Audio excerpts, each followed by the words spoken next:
Madame, monsieur, bonjour. Très heureux de vous retrouver ce samedi 4 mai de l'an de grâce 2013 pour une nouvelle édition de votre magazine d'information, Le Monde en 60 minutes. Et comme d'habitude, nous allons faire le tour du monde en information. Déjà, la première partie est réservée au reportage et la seconde partie, nous saurons exactement les sujets que nos confrères de la presse écrite ont traités au cours de cette semaine qui s'achève. Veuillez vous asseoir. Dans un instant, la première partie, elle est réservée au reportage.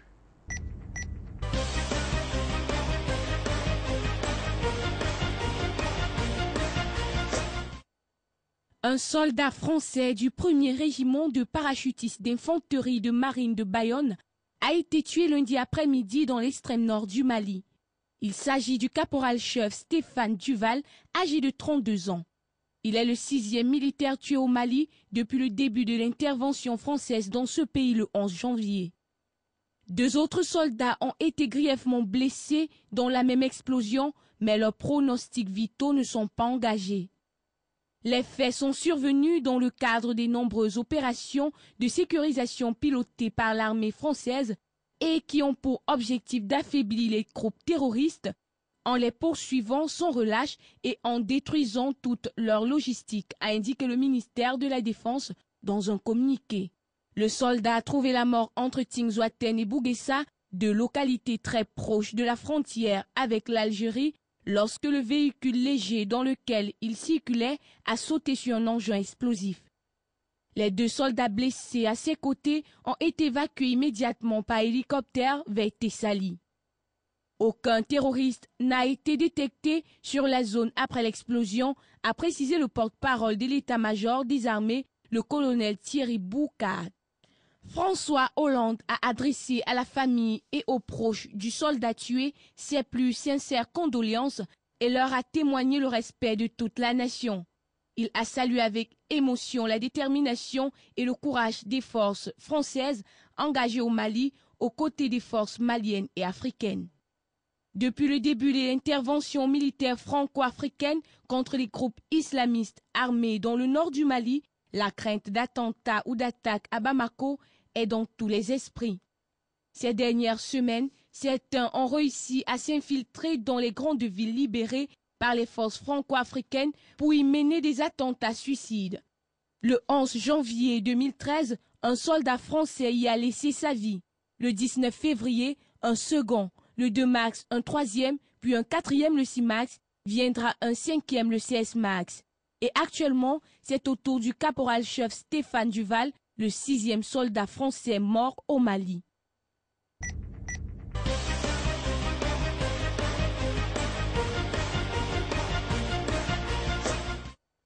Les ennuis de santé du président Abdelaziz Bouteflika, âgé de 76 ans, admis dans un hôpital parisien après un accident vasculaire cérébral, nourrissent les spéculations sur sa succession à moins d'1 an de l'élection présidentielle de 2014. Son hospitalisation samedi dernier, ajoutée à la révélation par la presse de scandales de corruption impliquant ses proches, fragilise l'hypothèse d'un 4e mandat sur lequel il ne s'est pas encore prononcé. Le président algérien au pouvoir depuis 1999 a été victime d'une ischémie transitoire sans séquelles, un type d'accident vasculaire cérébral présenté comme sans gravité qui a nécessité son transfert en France pour y subir des examens complémentaires à la demande de ses médecins à Alger. L'annonce de son malaise, fait inhabituel dans les traditions du régime algérien, est destinée à préparer l'opinion publique à la succession de Bouteflika, a déclaré le politologue Rachid. Pour ce politologue, ce nouvel ennui de santé de Bouteflika, qui a déjà observé une longue période de convalescence après son hospitalisation fin décembre 2005 à Paris, met de nouveau en avant la question de succession à quelques mois de l'expiration de son 3e quinquennat. Lors de son premier mandat en avril 1999, soutenu par l'armée et le Front de libération nationale, Bouteflika s'était retrouvé seul en lice, ses 6 adversaires s'étant retirés, convaincus qu'il y aurait des fraudes. Bouteflika a été réélu en 2009 grâce à un amendement de la Constitution pour lui permettre un 3e mandat, aux grandes dames de l'opposition qui a toujours crié à la fraude électorale en mettant en avant le taux de participation officielle très loin de la réalité.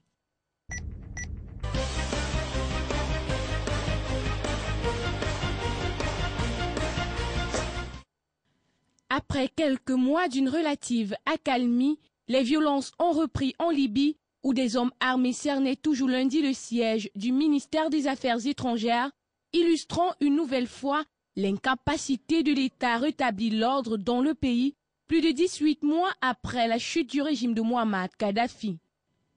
Lundi, des officiers de police en colère ont également envahi, comme la veille, le bâtiment du siège du ministère de l'Intérieur pour réclamer des augmentations salariales et des promotions selon des témoins. Quelques dizaines d'officiers ont pénétré dans l'édifice situé sur la route de l'aéroport à une dizaine de kilomètres du centre de Tripoli en tirant en l'air selon les mêmes sources. Plus tard, des affrontements ont éclaté dans l'ouest du pays entre deux tribus rivales après une dispute entre deux hommes. Selon le témoin Ali Bedou, les combats à l'arme lourde ont eu lieu entre les villes de Tiji et Nalou, à 200 km au sud-ouest de Tripoli, faisant au moins 3 blessés. Des roquettes étant tombées sur des maisons. Des pancartes portant des inscriptions exigeant l'adoption d'une loi prévoyant l'exclusion de la vie politique des collaborateurs de l'ex-régime étaient accrochées au portail du bâtiment cerné. Le membre du collectif des protestataires Mohamed Aboudeina a déclaré que des pourparlers vont être engagés dans des jours à venir avec des responsables du ministère. Selon lui, le siège ne sera levé que lorsque des revendications des protestataires seront satisfaites, avec notamment le vote par le Congrès général national du projet de loi sur l'exclusion politique des anciens collaborateurs de Muammar Kadhafi.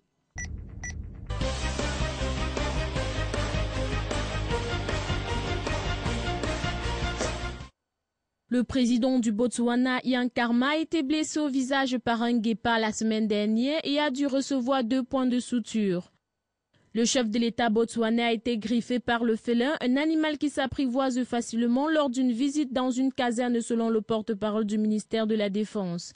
C'est un incident exceptionnel mais par une attaque a cependant modéré le porte-parole Jeff Ramsey.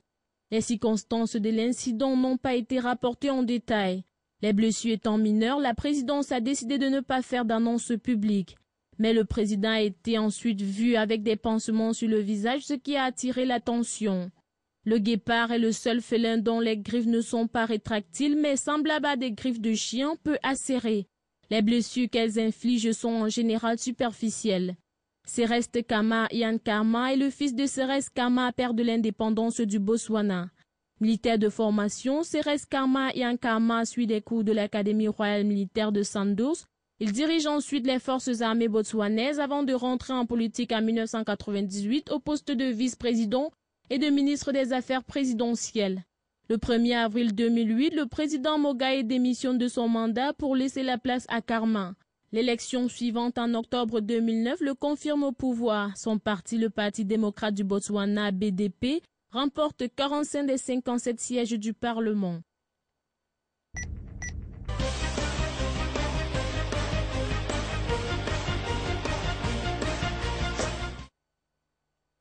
Un Palestinien a abattu un colon d'une vingtaine d'années mardi en Cisjordanie, une première dans les territoires occupés depuis mars 2011.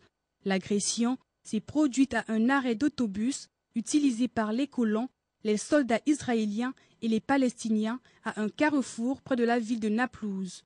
L'assaillant a d'abord poignardé le colon avant de s'emparer de l'arme à feu de ce dernier et de le tuer. Il a ensuite ouvert le feu sur les forces de l'ordre dépêchées sur place, a précisé le porte-parole de la police israélienne. L'homme a été placé en détention. Il faut dire que la dernière mort d'un colon israélien en Cisjordanie remontait à mars 2011. 2 colons et 3 enfants avaient été poignardés à mort dans leur domicile. 9 Palestiniens ont été tués par les forces de sécurité israéliennes en Cisjordanie depuis le début de l'année, principalement lors des affrontements qui se sont multipliés ces derniers mois.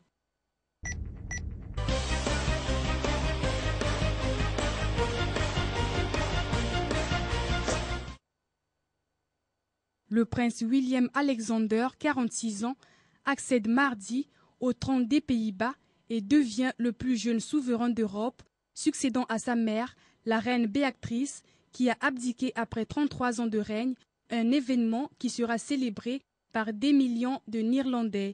Dès 8h30, des milliers de personnes s'étaient déjà rassemblées sur la place du Dam, dans le centre d'Amsterdam et point névralgique des festivités royales où est situé le palais royal où le prêtre prêtera serment. Dans la foule, chapeaux, costumes, lunettes de soleil, couronnes en plastique gonflable, mets géantes orange, drapeau néerlandais sont de mise et un drapeau argentin proclame « Merci aux Pays-Bas d'aimer Maxima et de lui faire confiance ». Plus de 800 000 visiteurs, tout d'orange vêtus, la couleur de la famille royale, les oranges Nassau, sont attendus dans les rues d'Amsterdam pour une journée marquée par la faste. Le jeune roi sera le premier homme à monter sur le trône depuis 1990 après 3 reines et une régente. Willem Alexander sera le premier d'une nouvelle génération de monarques européens dont la moyenne d'âge est actuellement de 71 ans à régner dès la signature par la reine Béatrix de l'acte d'abdication qui fera à nouveau d'elle une princesse.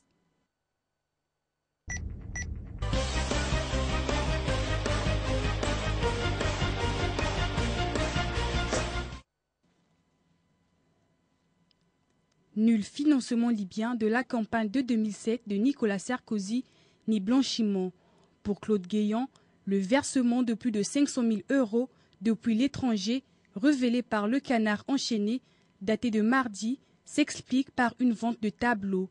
Des juges s'interrogent, selon Le Canard enchaîné, à paraître mardi, sur le versement de plus de 500 000 € depuis l'étranger sur un compte de Claude Guéant, ancien ministre de l'Intérieur de Nicolas Sarkozy.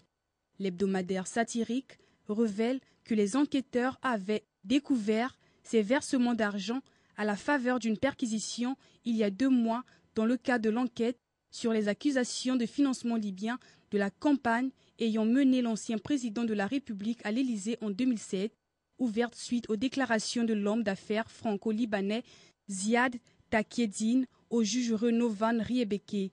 Les policiers ont par la même occasion repéré des traces de nombreux et conséquents paiements de factures en liquide établis entre ces découvertes et la décision prise le 19 avril par le parquet de Paris d'ouvrir une information judiciaire. L'information judiciaire a été ouverte pour corruption active et passive, trafic d'influence, faux et usage de faux, abus de biens sociaux, blanchiment, complicité et recel de ces délits. Les juges Gerge Touraine et René Groumont ont été désignés. J'imagine qu'ils vont m'entendre, a déclaré Guéant, désireux de s'expliquer là-dessus.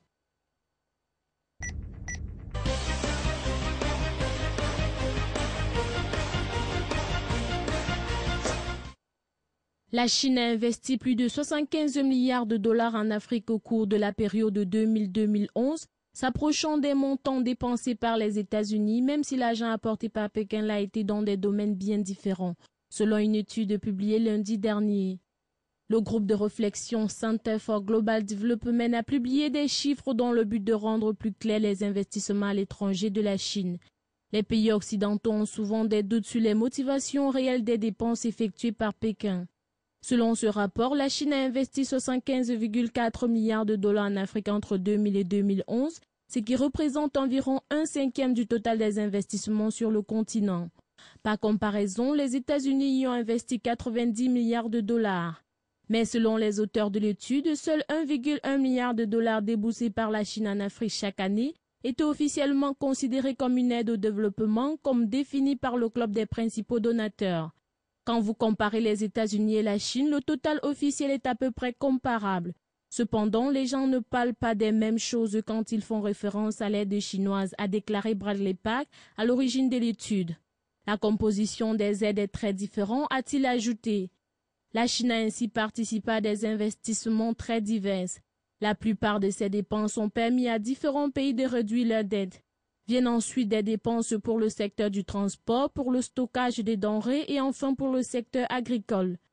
Pékin a financé des projets aussi divers qu'une académie militaire au Zimbabwe dont le leader Robert Mugabe a été mis au banc par les puissances occidentales ou un opéra en Algérie.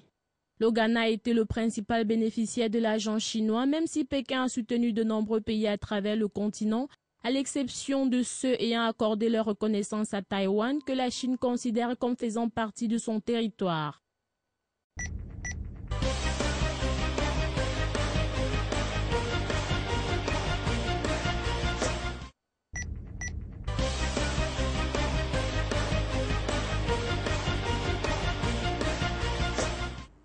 C'était là la première partie de votre magazine d'information Le Monde en 60 minutes consacré au reportage. Il faut également rappeler que Willem Alexander est devenu le souverain des Pays-Bas depuis mardi en remplacement de sa mère, la reine Béatrix. Et puis nous parlons maintenant de la presse écrite avec tous les sujets qu'ont traités nos confrères de la presse écrite au cours de cette semaine qui s'achève. On commence bien sûr par la France avec le Figaro qui provenait déjà lundi. Syndicat, Front National, Front de Gauche, anti-mariage gay. Et oui, c'était la journée de lundi. Précision faite. Le Front de Gauche, anti-mariage gay. Et mai 2013 sera le mois de toutes les manifestations, nous apprenait le quotidien français qui indiquait déjà que les défilés vont se succéder le 1er mai. Les syndicats et le Front National seront dans la rue. Déjà dimanche prochain, le Front de Gauche et les anti-mariage gays prendront le relais. Une nouvelle épreuve pour le chef de l'État français.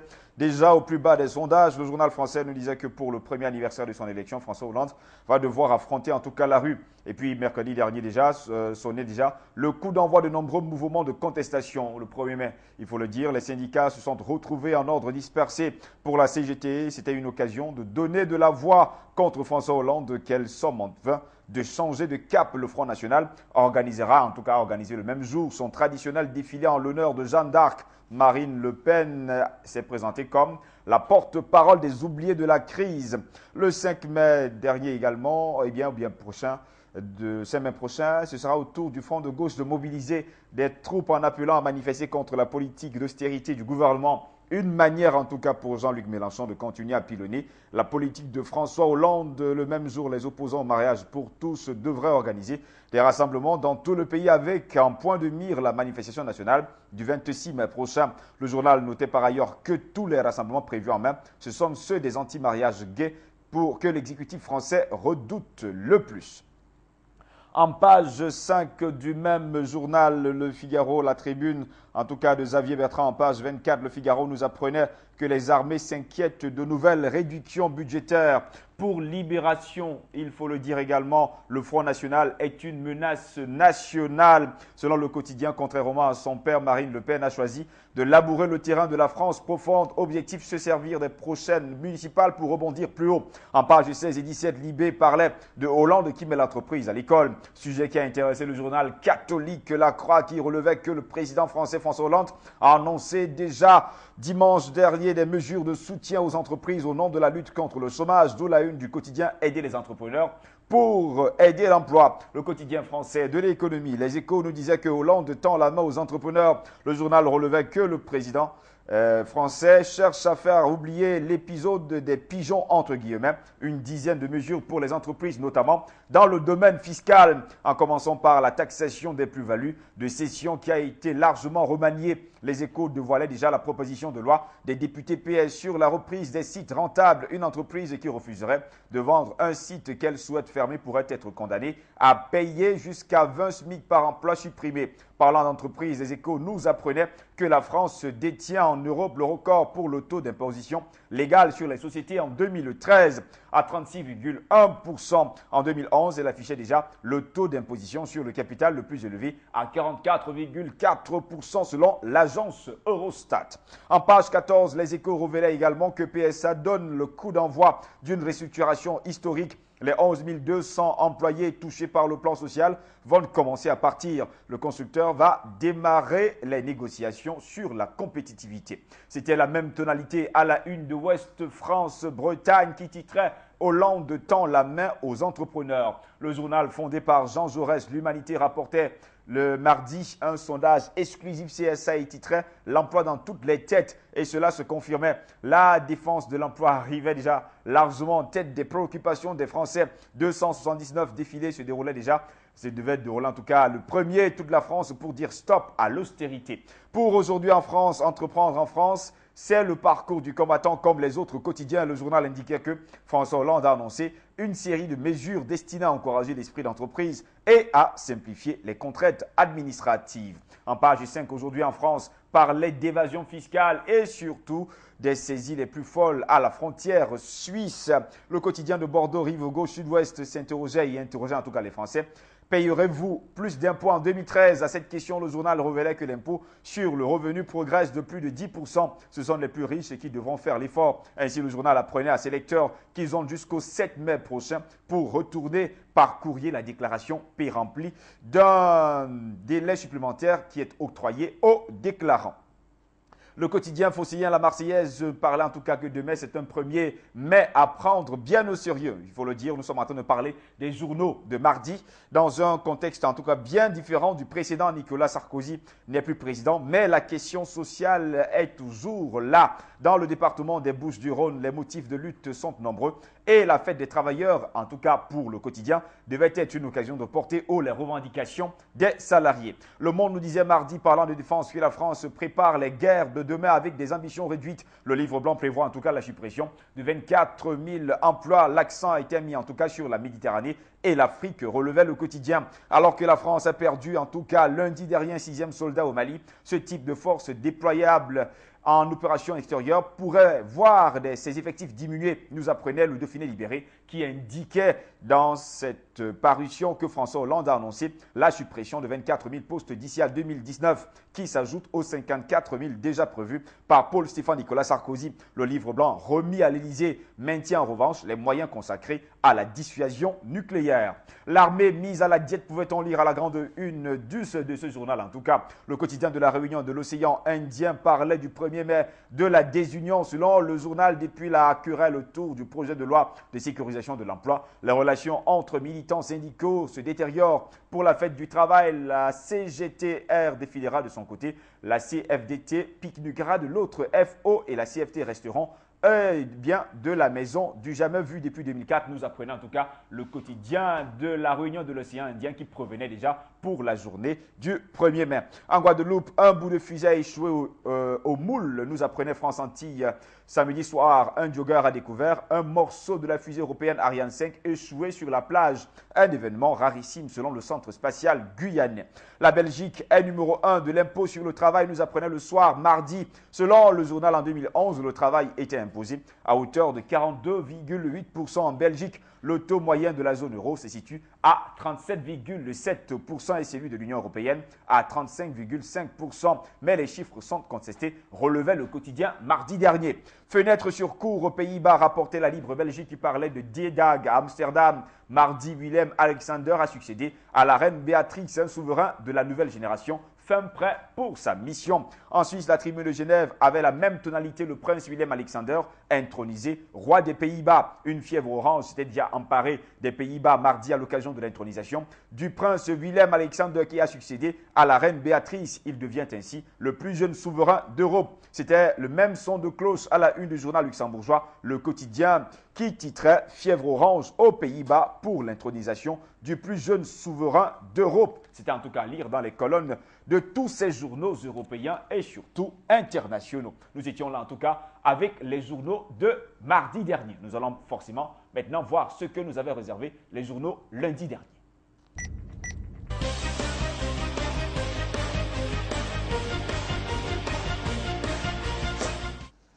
Eh bien, tout à l'heure, on s'est emmêlé les pinceaux, mais on va prendre avec les journaux de lundi déjà, avec Libération qui avait pour grande une France-Allemagne, le PS dérape. Selon le confrère, les déclarations de anti-Merkel, de Claude Barthelone et de certains responsables socialistes inquiètent en tout cas Berlin. Le journal relevait que le gouvernement tentait d'éteindre le feu. Sujet qui a intéressé également le Figaro lundi dernier qui parlait de froid, de grand froid en tout cas entre la France et l'Allemagne, qui nous disait que le texte du Parti socialiste dénonçant l'intransigeance égoïste d'Angela Merkel accentue la défiance de Berlin à l'égard de Paris. Pour Le Monde, Juppé dénonçait ainsi le péril mortel d'une confrontation avec Berlin. Le journal indiquait expliquait que les problèmes français n'ont pas leur origine en Allemagne, ripostait déjà la chancelière allemande. L'ancien Premier ministre UMP Alain Juppé mettait en garde dans un entretien au journal Le Monde daté de dimanche et lundi contre le péril mortel d'une confrontation avec l'Allemagne, une posture qu'à ses yeux l'exécutif et le PS veulent adopter à l'encontre de Berlin. Interrogé sur les propos du président de l'Assemblée nationale, Claude Barthelone, qui demande en tout cas à François Hollande d'engager une confrontation avec la chancelière allemande Angela Merkel afin d'assouplir les contraintes budgétaires, Juppé a déclaré que pour lui, c'était le péril mortel.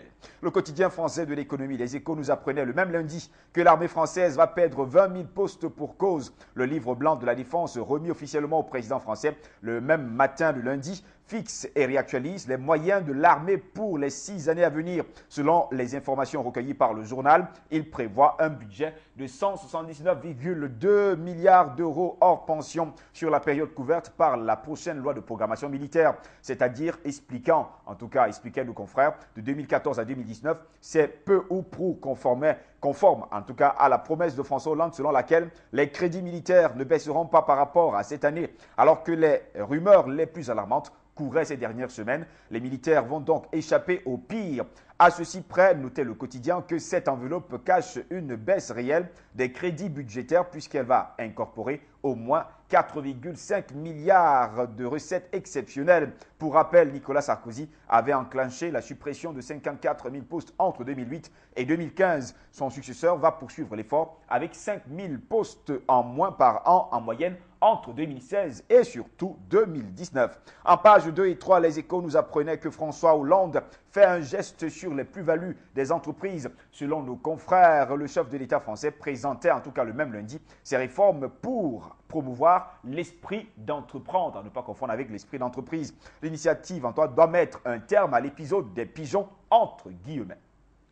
À propos de l'armée, Ouest France Bretagne s'interrogeait quelle armée pour demain, quelle armée demain pour la France. Le livre blanc sur la défense est dévoilé. En tout cas, désormais commence le débat pour le budget des armées, relevait le quotidien. La Voix du Nord, édition de Lille, revenait sur les routes. Il parlait de radars pièges. Les stars régionales, le journal constatait que si les conducteurs ne remettent pas en cause le principe des contrôles de vitesse, ils critiquent les pièges tendus pour remplir les caisses de l'État. Le quotidien donnait en tout cas un exemple, le radar dans la descente de l'île 5 sur la RN 356. C'était la même tonalité pour le Dauphiné libéré qui nous disait lundi que les emplacements en tout cas de certains appareils est contesté et donnait le palmarès des pires radars. Selon le journal grenoblois, la sécurité routière a immédiatement rappelé qu'il servait à éviter les accidents et sauver des vies. Il n'empêche, certains radars fixes font débat, notait déjà le quotidien qui, selon une étude, étaye ses propos. L'étude de 40 millions d'automobilistes mal situés, très rapprochés les uns les autres. Et ils sont 72 appareils sur 2175 à être critiqués par les usagers. À ce propos, le Dauphiné libéré s'interrogeait qui décide de leur emplacement, quels sont les pires endroits. En tout cas, vous deviez trouver tout dans le dossier de la rédaction du Dauphiné libéré dans sa parution de lundi dernier. Le Parisien, quotidien de la capitale, publiait lundi la carte des 72 appareils pointés du doigt par une association d'automobilistes. D'après son enquête auprès de dizaines de milliers de conducteurs, l'efficacité de certains de ces radars sur la sécurité est loin d'être évidente. En page 14, le Parisien avait constaté déjà dimanche dernier à 11h15 à Reims qu'un immeuble s'est effondré. Le drame a provoqué la mort de 3 personnes et on comptait déjà le même dimanche soir 14 blessés. L'émotion était immense dans ce quartier populaire où les habitants dénoncent toujours la vétusté des logements. L'Est éclair, qui s'était intéressé au même sujet, parlait d'une terrible explosion dans un immeuble à Reims et notait plusieurs morts et blessés qui ont été recensés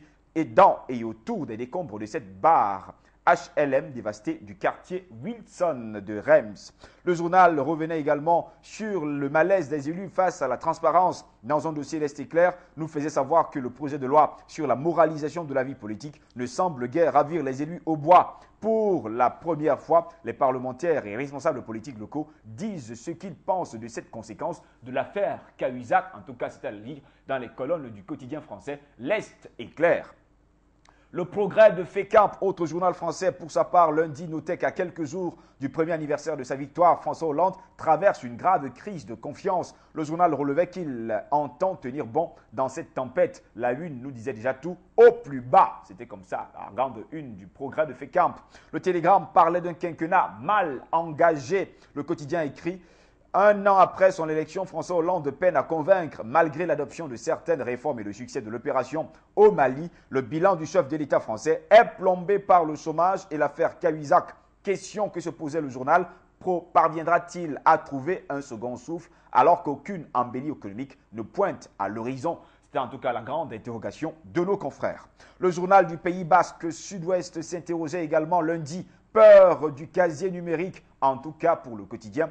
Le quotidien nous faisait en tout cas savoir que toutes les traces sur le web ne sont pas toujours maîtrisées et personne ne peut les maîtriser. Cette e-réputation devient un enjeu de société politique et juridique ainsi qu'un vrai marché. À ce propos, le quotidien de la Réunion et de l'océan Indien nous disait qu'une sainte périoise pierroise a été victime d'une arnaque sur Internet. Le bracelet a été vendu, mais l'argent s'est évaporé. France Antilles, édition de Guadeloupe, rapportait un triste spectacle donné à l'issue du match de football qui opposait l'Étoile victorieuse et l'USR en finale du trophée Marc Gaillard samedi soir à Petit Canal. Une grosse bagarre à coups de chaises, de pieds et de poings a éclaté entre joueurs, d'où la une du journal: la finale dérape. En Belgique, le soir s'interrogeait: famille royale, faut-il copier les Pays-Bas? En tout cas, c'est la grande question du quotidien belge le soir. William Alexander succède à sa mère, la reine Béatrix. En tout cas, succède à sa mère, à la reine Béatrix mardi dernier. Un exemple pour Philippe et Mathilde de Belgique. La reine Béatrix tire sa révérence. Elle a donné à la monarchie néerlandaise une image moderne, volontaire et travailleuse à laquelle le futur roi Willem Alexander apportera une certaine jeunesse. La Libre Belgique était spécial en tout cas lundi dernier. Le quotidien avait consacré 12 pages sur leurs voisins du Nord. On parle là bien sûr des Pays-Bas. Le journal nous disait lui aussi que demain, on parlait de mardi, Willem Alexander devait devenir le nouveau roi des Pays-Bas. L'occasion pour la Libre de proposer le même lundi reportage et portrait pour mieux cerner ce pays et démontrer certains clichés avec la Belgique. Dans ses pages 16 et 17 et l'édito page 56, la Libre constatait que l'Italie sort de l'impasse politique. Mais, il faut le dire, le journal doutait déjà. Le gouvernement, l'État, fruit d'un mariage de raison entre la gauche et la droite, a la mission délicate de relancer l'économie. Certains émettent déjà des doutes sur sa survie. Au Luxembourg, le quotidien, c'est comme ça qu'on l'appelle, parle d'un mini remaniement de samedi soir et nous disait que Octavie Moderne hérite de la justice. Max Potts et Martin Hansen font leur entrée au gouvernement. La redistribution des cartes limitées pour la dernière année de cette législature. Le journal nous apprenait que samedi soir, Jean-Claude Juncker a livré en 25 minutes chrono l'essentiel de ce qu'il y avait à dire, en tout cas sur ce remaniement attendu depuis l'annonce de la démission de François Bittgen et celle de Marie-Josée Jacobs, qui n'était plus un secret pour personne. En Suisse, la Tribune de Genève nous apprenait que le cassis de Dijon est un échec cuisant. Christophe Barbelet veut en finir avec l'importation facilitée des produits alimentaires selon les standards européens. Et tant pis si son parti avait milité en sa faveur. À Montréal, le métro nous apprenait que la date du procès de Magnota sera fixée, en tout cas a été fixée à lundi dernier. Accusé du meurtre prémédité de l'étudiant chinois Jun Lin, il devait être fixé, en tout cas au palais de justice de Montréal, c'était lundi. Et puis le journal de Montréal revenait sur cette infirmière qui a gagné presque 2 fois le salaire du directeur de son hôpital, soit la somme de 315 000 $ au cours de la dernière année grâce aux heures supplémentaires et aux primes. Un salaire record qui soulève de sérieuses questions depuis quelques semaines du côté de Montréal. Voilà, madame, monsieur, c'était comme ça les journaux que nous avons choisis pour vous lundi dernier.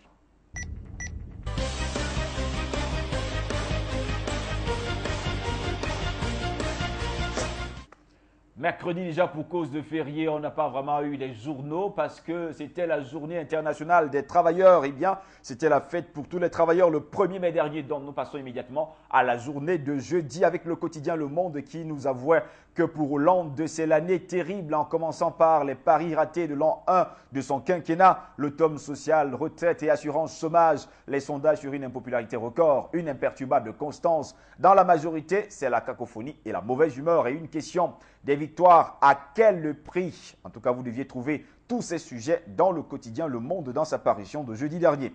François Hollande, bilan après un an, pouvait-on lire à la grande une de La Voix du Nord qui rappelait que le 6 mai 2012, François Hollande était élu avec 51,64% des voix sur la promesse du changement. Maintenant, un an plus tard, jamais président n'a connu pire sondage. Revue de détail de ses principaux engagements, c'était dans les colonnes du journal lillois La Voix du Nord. La Marseillaise parlait d'un 1er mai dans un lourd climat social. Le quotidien phocéen nous disait que dans des configurations unitaires différentes des précédentes éditions, 286 manifestations et rassemblements se sont déroulés mercredi dernier en France, à l'appel de la CGT, de la FSU et de Solidaires. Même tonalité pour le journal de Haute-Vienne, l'Écho qui titrait 1er mai de lutte avant le 5. Répétition générale, le quotidien indiquait que mercredi dernier, pour des milliers de manifestants, la fête des travailleurs a été l'occasion de défendre les droits des salariés avant un autre temps fort de lutte sociale, dimanche à Paris, à l'appel du front de gauche. Pour l'Est éclair, c'était un 1er mai, un brin dispersé, divisé depuis la ratification de l'accord sur la flexi-sécurité. Les syndicats ont défilé mercredi, chacun de son côté, nous apprenait le journal, avec peu de succès, aussi bien à Troyes qu'à Reims et Paris. Même son de cloche à la une du Havre Presse qui titrait « Peu mobilisé, division syndicale oblige ». Le journal Havrais nous apprenait que le défilé du 1er mai n'a pas mobilisé les foules au Havre et dans la région. La défiance à l'égard de François Hollande augmente, notait le quotidien. Pour le quotidien de Toulouse, la Dépêche du Midi, ce 1er mai, ils étaient des milliers dans la rue. Selon la Dépêche du Midi, le cortège a rassemblé entre 3 000 et 5 700 personnes. Mercredi matin, dans les rues de Toulouse, divisés, tous les syndicats n'ont pas participé à cette manifestation du 1er mai contre l'austérité. En page 5, la Dépêche du Midi rapportait une polémique, les révélations qui embarrassent Guéant, soupçonné de blanchiment d'argent. Claude Guéant affirme qu'il a bénéficié d'argent liquide provenant de fonds secrets, une défense qui ne convainc pas aujourd'hui les Français. Sujet qui se trouvait déjà à la une de Libération qui nous disait que Guéant est sous le vernis. On parle du fric. Le journal écrivait déjà jeudi, sous le coup d'une enquête pour blanchiment, l'homme clé de la Sarkozy, c'est le terme utilisé déjà par Libération, a tenté de justifier un virement de 500 000 € sur ses comptes par la vente de 2 tableaux sans convaincre vraiment. Aucun journal français ne semblait convaincu jeudi par les explications de Claude Guéant et aujourd'hui en France nous disait la vérité sur l'argent secret de l'État. Pour ce journal, l'ex-ministre de l'Intérieur mettait en avant ou alors met en avant des primes d'État en liquide, une explication contestée par les témoins de l'époque. Et là, il faut le dire, on a plusieurs détails dans ce journal. Il n'est pas le seul à se retrouver dans les salles draps à ces jours. Aujourd'hui en France, s'était également intéressé aux curieuses affaires du fils de Laurent Fabius, qui c'était à retrouver en tout cas dans les colonnes de ce journal. En tout cas, pour Sud-Ouest, c'est la saison des manifs. Selon le quotidien de Bordeaux-Rive-Gauche, des syndicats divisés et un front national porté par les sondages précédaient déjà mercredi sur le pavé de mai le front de gauche et des cortèges d'opposants au mariage pour tous. Le Dauphiné libéré, autre quotidien français, s'interrogeait après un an de présidence Hollande, que sont devenues ses promesses? À cette question, le journal grenoblois rappelait à ses lecteurs que le 6 mai 2012, il avait été élu avec 51,6% des voix. Près d'un an plus tard, sa cote de popularité est tombée à 28% des Français satisfaits. Entre-temps, qu'a fait François Hollande, s'interrogeait à nouveau le quotidien sur le front des promesses tenues. Le mariage homosexuel et le contrat de génération sont devenus en tout cas une réalité, tout le monde le sait. Mais à l'opposé, relevait le confrère, la réduction du déficit public ou la baisse du chômage sont pour l'heure des échecs. Le Dauphiné libéré avait d'ailleurs fait le point sur la situation dans son dossier du jour. C'était dans sa parution de jeudi dernier. Le Figaro titrait « Pouvoir d'achat, l'avertissement de Michel-Édouard Leclerc au gouvernement ». Le président des centres Leclerc craint pour sa part que le projet de loi sur la consommation présenté jeudi dernier en France n'entraîne une augmentation des prix. C'est aujourd'hui, en tout cas c'était le même jeudi que Benoît Hamon, ministre délégué à la consommation, a présenté au Conseil des ministres un projet de loi qui groupe 70 mesures de nature à redonner du pouvoir, entre guillemets, aux consommateurs. Mais au moment où la consommation, véritable moteur de l'économie française, marque un léger recul, le grand distributeur Michel-Édouard Leclerc, s'il salue certains aspects du projet, confiait au Figaro jeudi son inquiétude. Selon lui, un geste en faveur des producteurs aboutirait à des hausses de prix et donc une nouvelle baisse de l'activité. Le quotidien de la Réunion et de l'océan Indien titrait, lui, jeudi, un 1er mai dans le rouge. Selon le journal réunionnais, malgré la désunion syndicale, la CGTR a mobilisé 1 millier de manifestants contre l'accord sur l'emploi et l'austérité. En Suisse, la Tribune de Genève nous apprenait que le virus proche du SRAS a tué 5 nouvelles personnes en Arabie Saoudite. Des conséquences du nouveau coronavirus, 2 autres personnes ont été déclarées dans un état sévère. Au Luxembourg, le quotidien nous apprenait que c'était un 1er mai festif et engagé. Le journal nous disait que comme c'est la tradition depuis 8 ans déjà, et puis désormais, l'OGBL organisait déjà le 1er mai sa fête du travail, des cultures et de la démocratie active à la baie de Neumünster. Et comme tous les ans, ce fut un succès, notait le quotidien luxembourgeois, le quotidien. En Belgique, le soir affirmait jeudi que les agents deviennent anonymes. Selon le quotidien belge, un projet de loi prévoit que les policiers ne seraient identifiables que par un numéro.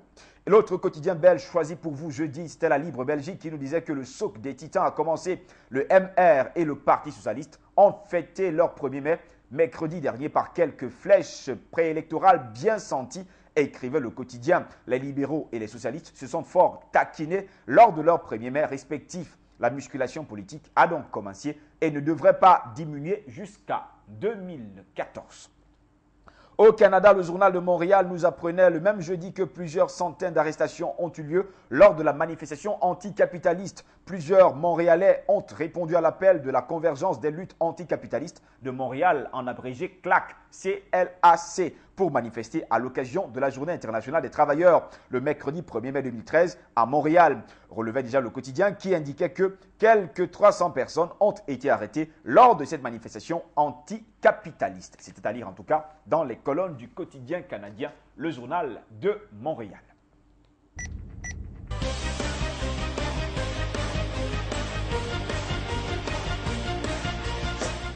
Terminons cette seconde partie de votre magazine d'information, bien sûr qui est réservé à la presse écrite par la journée de vendredi. Une question qui était à la une du quotidien La Croix vendredi. François Hollande peut-il rebondir? En tout cas, selon le journal catholique, 1 an après son élection à la présidence de la République, le chef de l'État français compte sur la baisse du chômage et la moralisation de la vie politique pour reprendre l'avantage, écrivait le confrère. Le Figaro ne semble pas être du même avis et bien sûr, le quotidien affirmait qu'1 an après, Hollande est isolé en Europe. À son arrivée à l'Élysée, le chef de l'État français voulait réorienter la politique européenne. Résultat, jamais la relation avec Berlin n'a été aussi tendue et l'alliance tentée avec les pays du Sud s'est soldée par un échec. En tout cas, pour le quotidien français de l'économie, Les Échos, François Hollande, acte 1, c'était l'année du choc fiscal. Et le journal notait que moins d'1 an sur 3 fait confiance, moins d'un Français sur 3 fait confiance au chef de l'État français. Selon nos confrères, François Hollande affiche une cote de confiance très basse au terme de la première année du quinquennat.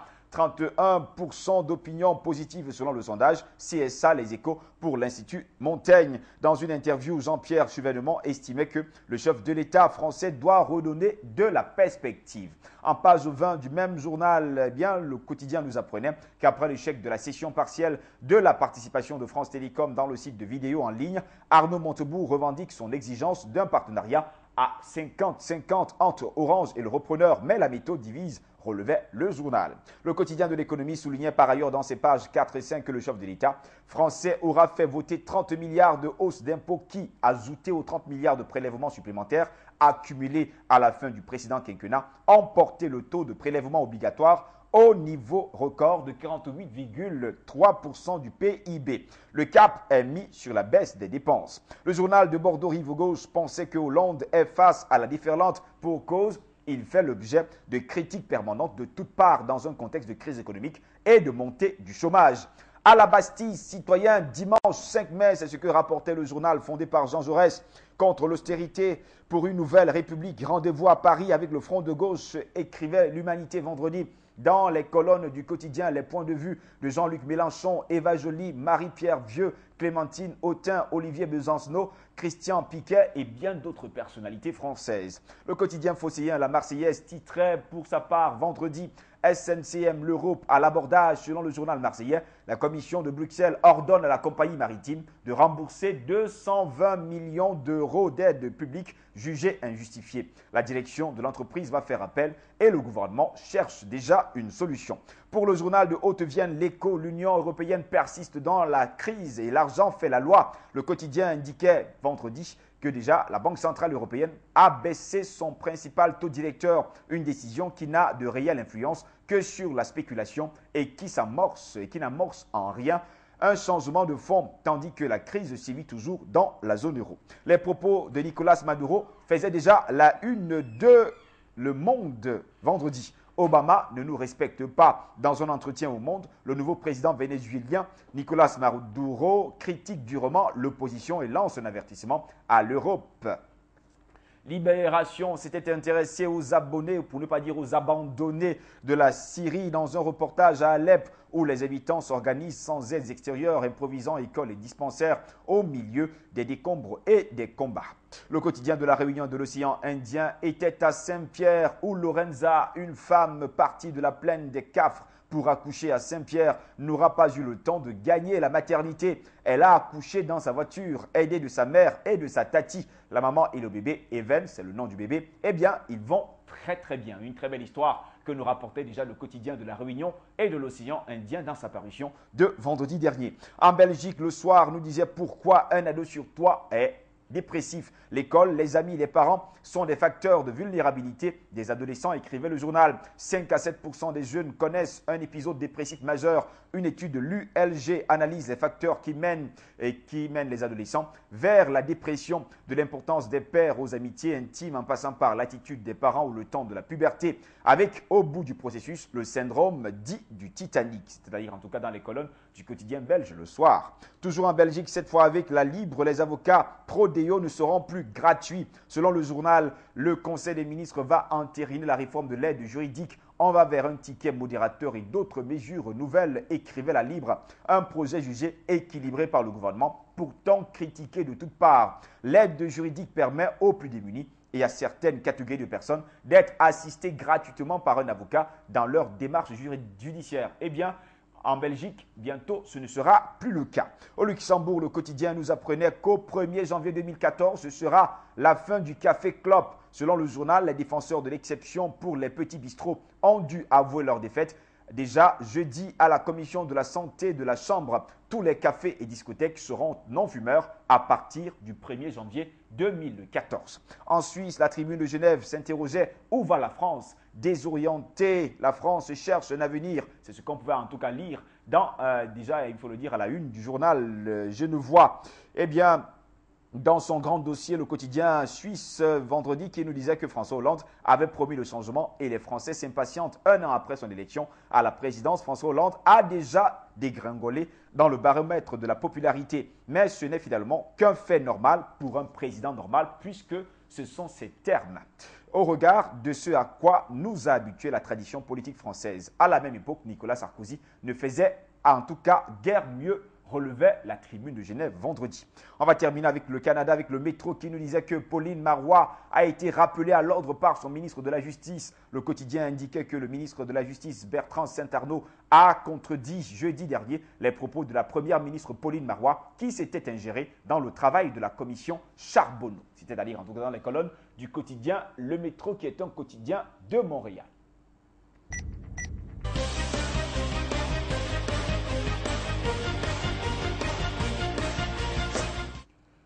Voilà, madame, monsieur, c'est ici que s'achève cette autre édition de votre magazine d'information Le Monde en 60 minutes. Eh bien, nous aurons l'occasion de nous revoir prochainement, c'est-à-dire la semaine prochaine pour une nouvelle édition. Restez sur Afrique Média, l'information est en continu sur notre chaîne. Bon week-end à toutes et à tous, au revoir.